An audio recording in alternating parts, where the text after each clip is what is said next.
दोस्तों नमस्कार। आप सुन रहे हैं नंदलाल भारती की कहानी हलवा। दांत हिलाने वाली ठंड थी। बुजुर्गों के दांत कड़कड़ा रहे थे।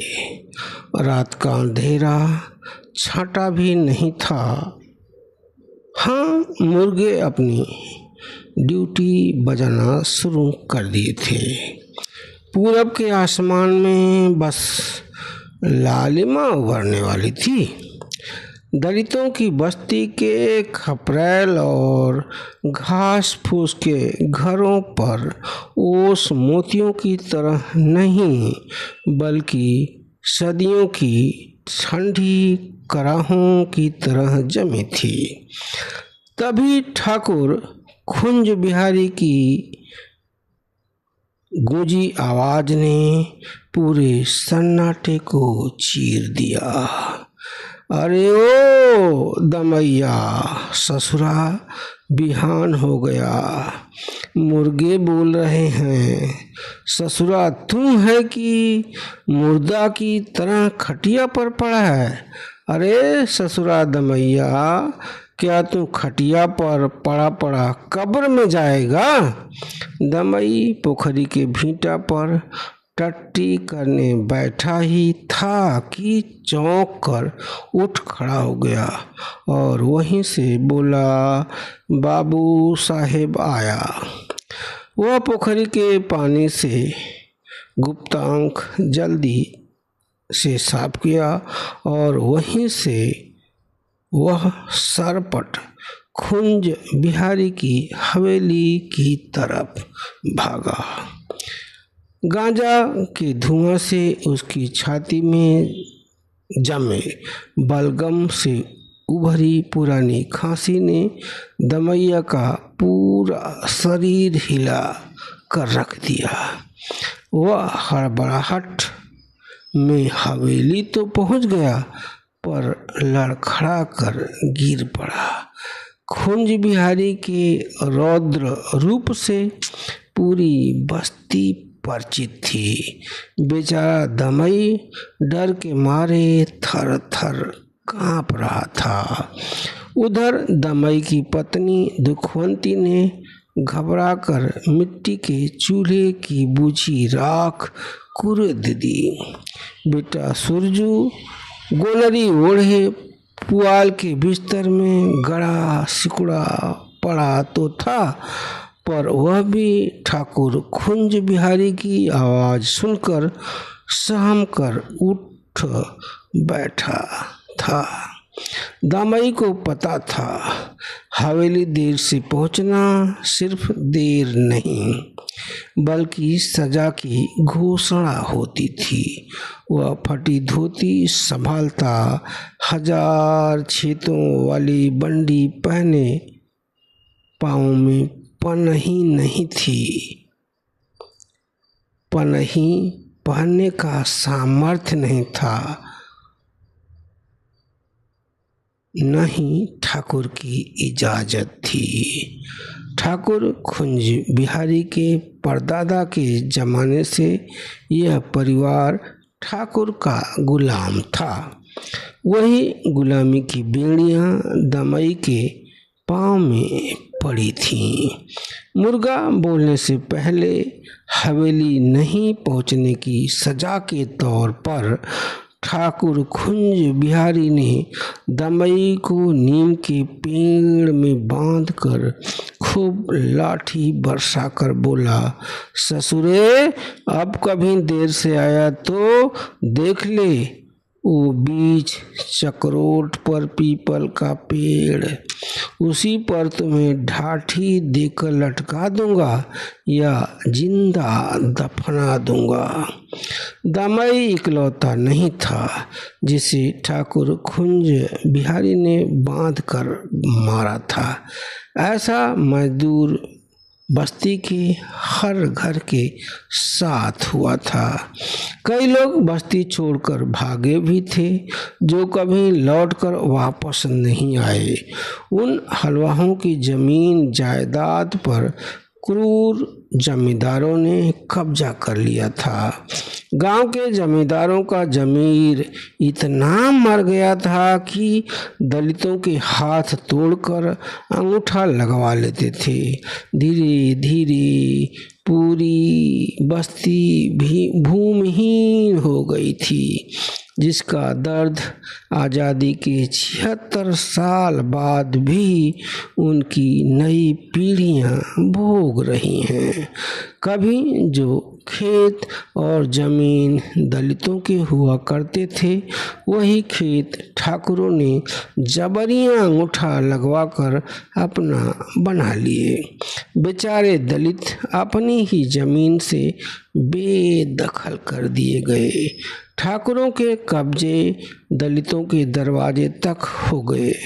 गांव के 95% रकबे पर जमींदारों के झंडे गड़ गए थे। पोखरी, तालाब, गांव समाज की जमीनें सब जमींदार ठाकुरों की होकर रह गई। जमींदारों का अत्याचार बहुत बढ़ गया था। दमई जैसी हर दलित की दशा जमींदारों ने बना रखा था। खुंज बिहारी के बाप दादा ने दमई के बाप दुधई को जबरिया उठाकर ले गए और मार पीट कर हलवाई की जुआठ दमई के गले में डाल दिए थे। 10 बिस्वा ऊसर जमीन, वह भी गांव समाज की जमीन यानी सरकारी जमीन, और शेर भर अनाज की मजदूरी घर के हलवा के नाम पर देते थे। जो दमई के बाप को मिला वही दमई को भी मिल रहा था। वह भी एक जमाना था जब बस्ती के घरों में जन्म लेने वाला हर बच्चा पहले रोना नहीं, हल्की मूठ पकड़ना सीखकर पैदा होता था। इतनी आग मुझते थे गांव के जमींदार ठाकुर लोग। सुबह होते होते दमई हल बैल के साथ खेत में था। बैलों की गर्दन झुकी थी, मगर दमई की कमर उससे भी ज्यादा झुक चुकी थी। वह कब बच्चा था, कब जवान हुआ, कब बूढ़ा, पता ही नहीं चला। यही सुलगती दास्तान पूरी बस्ती की थी।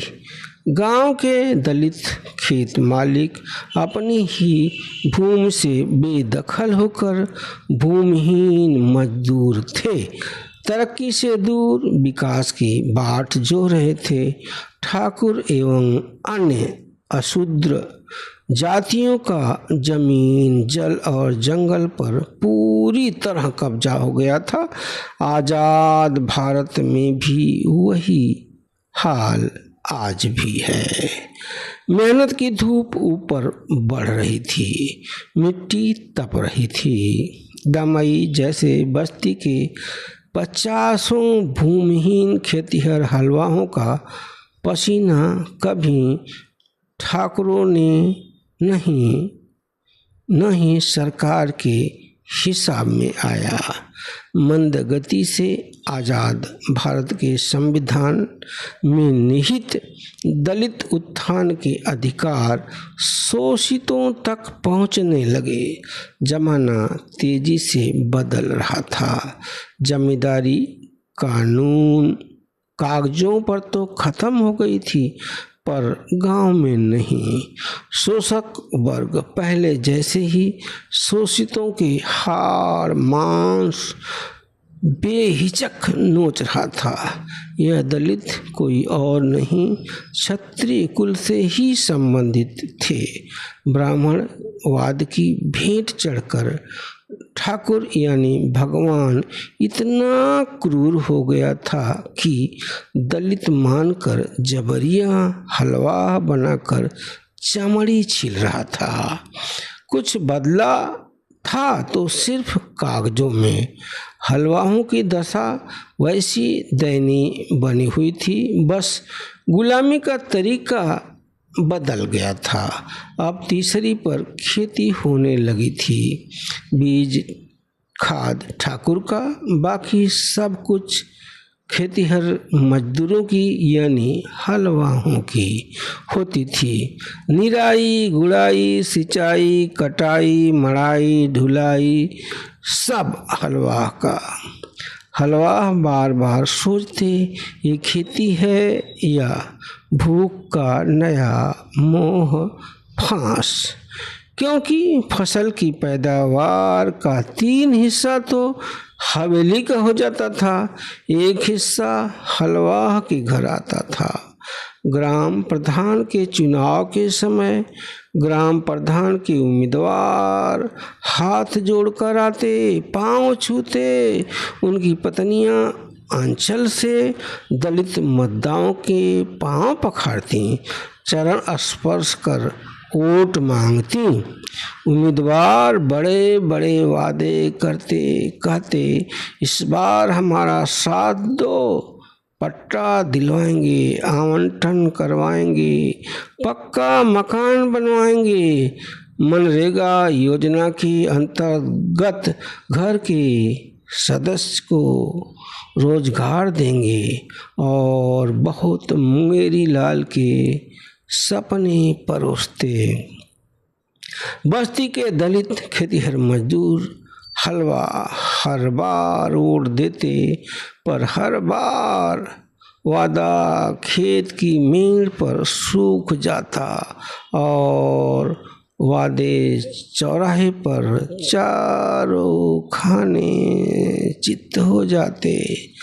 हर प्रधान की साझेदारी ठाकुरों से हो जाती। 70 वोट के बदले प्रधान जमींदारों के गुलाम होकर रह जाते। ठाकुरों के वोट के सामने दलितों के सर्वाधिक वोटों की कोई कीमत नहीं होती थी। बेचारा दलित ठगा महसूस करने लगता था। ग्राम समाज की जो उसर जमीन दलितों को आवंटन में मिल सकती थी, उन जमीनों पर ठाकुरों का कब्जा तो पहले से ही था। कहीं खेल के मैदान के नाम पर, कहीं हरियाली के नाम पर, कहीं मछली पालन मुर्गी पालन के नाम पर, कहीं घूर के नाम पर। बेचारे भूमिहीन खेतीहर मजदूर हलवा हर बार चले जाते। हर प्रधान ठाकुरों की होकर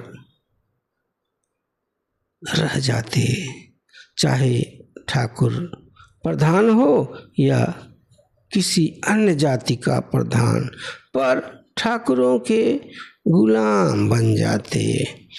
अनपढ़ दमई जैसे हलवाहों की तीसरी पीढ़ी तैयार हो गई थी। दमई खुद हलवाई के चक्रव्यूह में फंसा हुआ था। दमई, खुद्दी, धनेश्वर, सुरजू, खुरजू, खरपतेश्वर, मनसू, जनसू, जगेश्वर, मनेश्वर, पितेश्वर, नंदुवार, कामनाथ, लखड़ू जैसे अनपढ़ माटी के लाल हलवा आंसू से रोटी गीली करते करते माटी में मिल गए। अनपढ़ पीढ़ी के खून पसीने से शिक्षित पीढ़ी अब जवान हो रही थी, पर मजदूर बस्ती के किसी एक युवक को सरकारी नौकरी नहीं मिली। दमई के खानदान का एक जिद्दी जयवीर गांव से स्कूली शिक्षा लेकर शहर भागकर चला गया। शहर में जयवीर ने मेहनत मजदूरी किया, एमएड तक की पढ़ाई किया, ट्यूशन पढ़ाया और न जाने क्या क्या किया। उसका बाप राम निखारे शहर में साइकिल रिक्शा खींचा। हलवा का पोता जयवीर कहाँ मजदूरी करने में शर्माने वाला था। पैसा कमाया, ज्ञान अर्जित किया। जयवीर ने नौकरी के लिए बड़ी बड़ी परीक्षाएं पास भी किया, पर गिद्ध जैसे द्रोणाचार्यों ने साक्षात्कार में कई बार फेल भी किया। अपने जिद का पक्का जयवीर हार नहीं माना। आखिरकार यूनिवर्सिटी में प्रोफेसर बन गया।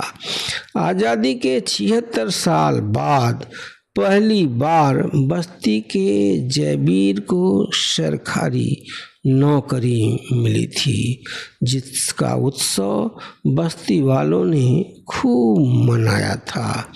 जयवीर ने बाबा साहेब डॉक्टर अंबेडकर, ज्योतिबा फुले, काशीराम को गहराई से पढ़ा। उनके संघर्षों से दलितों के उद्धार के गुर सीखा। 20 साल के बाद जब गांव लौटा तो तुरंत पंचायत भवन में बस्ती वालों की सभा बुलाया। जयवीर बोला, कब तक बस्ती के लोग हलवाई करेंगे? अब तो शोषण का तरीका भी बदल गया है। नए जमाने की तीसरी पर खेती, पुरानी हलवाई, क्रूर समाज की मानसिक सोच पहले वाली जैसी ही है। शोषण कम होने की बजाय बढ़ रहा है। हमारी माँ बहनों की अस्मिता से पर्दा उठाया जा रहा है। बस्ती के लोग तीसरी पर खेती कर रहे हैं, उनके हिस्से तो मजदूरी भी नहीं आ रही है। बाबू साहेब लोग हवेलियों से बाहर नहीं निकलते। हमारे लोगों का पसीना पीकर धरती सोना उगलती है और हमारे लोग भूख से बिलबिलाते रहते हैं। सरकार आवंटन करती है, जमीन देती है, पट्टा देती है, मगर प्रधान और जमींदार लोग मिल बांट कर सब खा जाते हैं। बूढ़ा लालू राम हकलाते हुए बोला, बेटा हवेली से टकराएगा तो क्रूर समाज तुम्हें मार देगा। जयवीर थर थर कांपते लालू राम के कंधे पर हाथ रखते हुए बोला, दादा डर के आगे जीत है। डर ही हमारी सबसे बड़ी कमजोरी है। इस डर को ख़त्म करना होगा। दादा, अधिकार पाने के लिए लड़ना होगा, मरना भी होगा। अगर करो या मरो की हिम्मत है तो हमारा अधिकार कोई नहीं लूट सकता।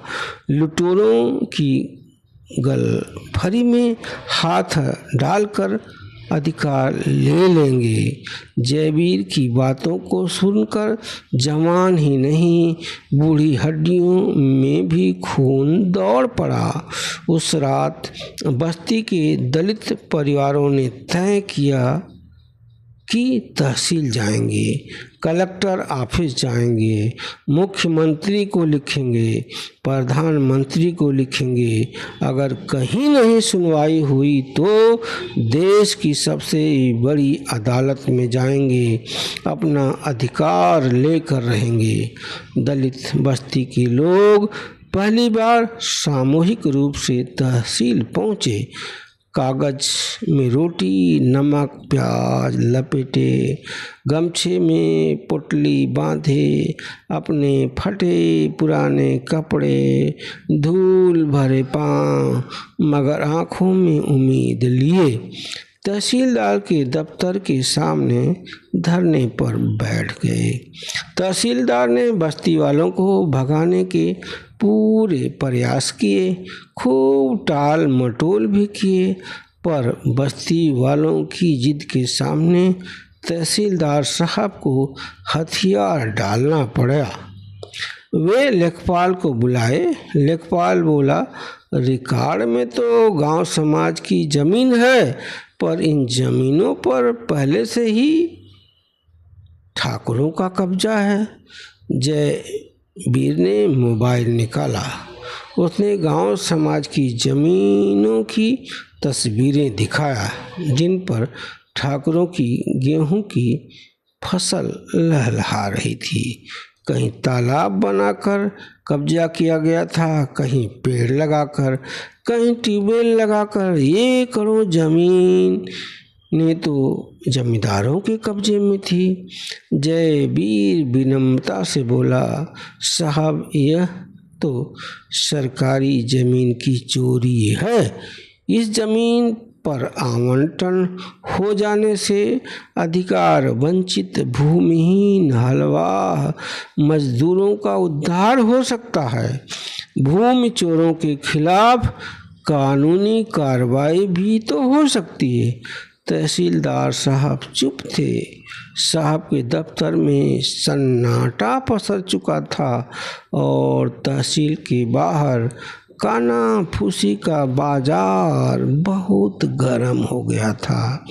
यह खबर कानो कान जिला मुख्यालय तक जा पहुंची। कई पत्रकार कैमरा लेकर गांव पहुंच गए। पत्रकारों ने हलवा मजदूरों की झोपड़ियों, खाली अनाज की कुठलियों, भूख से बिलबिलाते अर्धनग्न बच्चों को, फटी पुरानी साड़ियों में लिपटी औरतों, पेवन धोती और कई जगहों से फटी बनियान पहने बड़े बूढ़ों को कमरे में कैद किए। फिर जमींदारों के ठाठ, उनकी हवेलियों, गोदामों और चारों तरफ जमींदारों की लहलहाती फसलों, गांव समाज के अवैध जमीन के कब्जों को कैमरे में रिकॉर्ड कर लिए। दूसरे दिन सुबह के अखबार के मोटे मोटे अक्षरों में छपा था कि आज़ादी के 76 साल बाद भी दलित परिवार पीढ़ीगत हलवाई के चंगुल में। स्थानीय न्यूज चैनलों ने भी प्रसारण किया। सोशल मीडिया पर खूब वीडियो वायरल हुआ। जिले के संबंधित अफसरों पर दबाव बढ़ा। ग्राम प्रधान बौखला गया।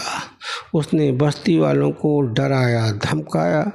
ग्राम प्रधान जयवीर को धमकाते हुए बोला, बहुत नेता बन रहे हो, सब नेतागिरी एक दिन में निकल जाएगी बचवा। तुमने खबर छपवा कर गांव की नाक कटवा दिया। देख लेना, गांव में रहना मुश्किल कर दूंगा। जसवीर शांत स्वर में बोला, प्रधान साहब, गांव की नाक ऊंची हो जाएगी। आपकी नाक तो और भी ऊंची हो जाएगी जिस दिन बस्ती के हलवा खुद के खेत में हल जोतेंगे। प्रधान साहब, शोषितों की आवाज गूंजेगी, कागज बोलेंगे, अब हवेलियां नहीं बोलेंगी, शांत रहेंगी। बस्ती के हलवा बहुत खून के आंसू बहा लिए। अब हलवा अपने खेत के मालिक बनेंगे। उनकी चौखटों पर खुशियां खेलेंगी। जयवीर के विश्वास और प्रतिज्ञा से आज़ादी के 76 साल बाद यह पहली बार हुआ था जब दलित बस्ती की आवाज़ दूर तक पहुंची थी। हफ्ते भर बाद पूरी तहसील गांव में उतर गई। लेखपाल, कानूंगो, तहसीलदार और पुलिस बल भी। ग्राम समाज की 25 बीघा ऊसर जमीन जो वर्षों से ठाकुरों के कब्जे में थी, चिन्हित की गई। रिकॉर्ड खुला तो जमींदारों के कब्जे का फर्जीवाड़ा सामने आ गया। प्रधान और जमींदारों की मिलीभगत नंगी हो गई। प्रशासन ने तुरंत जांच बैठाई। अशूद्र प्रधान निलंबित हुआ, पर दलित बस्ती वालों ने बचा लिया। जमींदारों पर गांव समाज की जमीन पर अवैध कब्जे का मुकदमा दर्ज हुआ। अब क्या, जिस हवेली में कभी डंडे, लात, घूंसे बरसते थे, भूखे अर्धनंगे हलवा चीखते, चिल्लाते, तड़पते रह जाते थे, उन्हीं हवेलियों में अब मातम जैसा सन्नाटा था। महीने भर बाद जमींदारों के अवैध कब्जे वाली और गांव समाज की अन्य खाली जमीनें दलित परिवारों के नाम आवंटन हुई। मनरेगा के अंतर्गत से मेड़बंदी करवाई गई। नहर से खेत तक पानी पहुंचाने के लिए नालियां बनवाई गई। हलवा से नए बने भूमि मालिकों को सहकारी समिति से अच्छी किस्म के बीज और खाद मुफ्त में उपलब्ध कराए गए। जब उन खेतों में फसलें लहलहाईं, तब नए दलित खेत मालिक तक मेड़ों पर बैठे जो कभी हलवा हुआ करते थे, जयवीर को सजल नेत्रों से दुआएं दे रहे थे। लालू राम ने खेत से मिट्टी उठाकर माथे से लगाते हुए बोला, कितनी खुशी की बात है कि अब हम हलवा नहीं, अपनी जमीन के मालिक हैं, किसान हो गए हैं। धन्यवाद जयवीर। फसल तैयार हुई। फसल की कटाई शुरू हुई तो पूरा गांव टकटकी लगाए देख रहा था। जब कभी दबंग जमींदारों का आधिपत्य था, वहाँ अब बस्ती के दलित परिवार अपनी फसलें काट रहे थे, औरतें गा रही थीं, बच्चे छुपम छुपाई खेल रहे थे। लालू राम का पोता स्कूल की ड्रेस में दौलत राम मेड़ पर खड़ा था। उसके हाथ में किताब थी। वह हवा में कलम लहराते हुए बोला, दादा, आज से मैं दौलत राम नहीं, दौलत अंबेडकर बनूंगा। वह राम उपनाम जिसको सुनते ही लोग अछूत समझते हैं, भेदभाव करते हैं, उस राम को मैं अपने से दूर करता हूँ, अलविदा कहता हूँ। लालू राम मुस्कुराते हुए बोले, बेटा दौलत अंबेडकर, तेरे हाथ में हल नहीं, कलम ही अच्छी लगती है। इसी कलम से जमीन भी बचेगी और इज्जत भी, कुल का मान सम्मान भी बढ़ेगा और बस्ती की नाक भी ऊंची होगी। दौलत अंबेडकर मुस्कुराकर बस्ता को सीने से लगा लिया। बस्ती के बाहर वही नीम के पेड़ के नीचे डी बाबा का चबूतरा था और पास में बाबा साहेब अंबेडकर की मूर्ति खड़ी थी, मगर कहानी बदल चुकी थी। अब हलवाई की बात नहीं, ना तीसरी पर खेती की बात होती थी। अब वहाँ दलित किसान समिति की बैठक होती थी। जयवीर ने बस्ती वालों को संबोधित करते हुए कहा, हमारी लड़ाई सिर्फ जमीन की लड़ाई नहीं थी, हम भी इंसान हैं, इसी गांव के हैं। गांव के जल जंगल जमीन पर हमारा भी अधिकार है। अधिकार पाने की लड़ाई थी। इंसान समझे जाने की लड़ाई थी। दूर हवेलियों की ऊंची दीवारें खड़ी तो थीं, परंतु अब वे पहले जैसी ऊंची नहीं लग रही थीं, क्योंकि अब दलित बस्ती के घरों के सामने आत्मसम्मान की फसल लहलहा चुकी थी। हलवा केवल लालू राम, दमई, खुद्दी, धनेश्वर, खरपतेश्वर, पितेश्वर, नंदुवार, कामनाथ, लखड़ू जैसे हलवा हों और जयवीर जैसे देवदूत की या एक दलित की कहानी नहीं है, बल्कि उन करोड़ों भूमिहीन खेतिहर दलित परिवारों की आवाज़ है जो आज भी व्यवस्था, जमींदारी मानसिकता और राजनीति की मिली भगत के पाटन के बीच बस पीसे जा रहे हैं। संगठन ही शक्ति है। जब संगठन बनता है तब डर का किला भी टूटकर बिखर जाता है।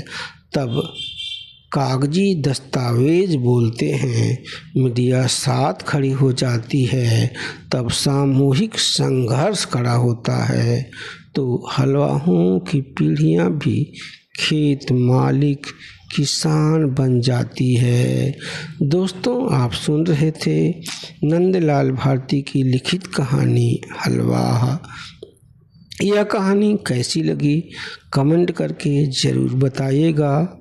दोस्तों, चैनल को सब्सक्राइब, फॉलो और शेयर ज़रूर कर लीजिए।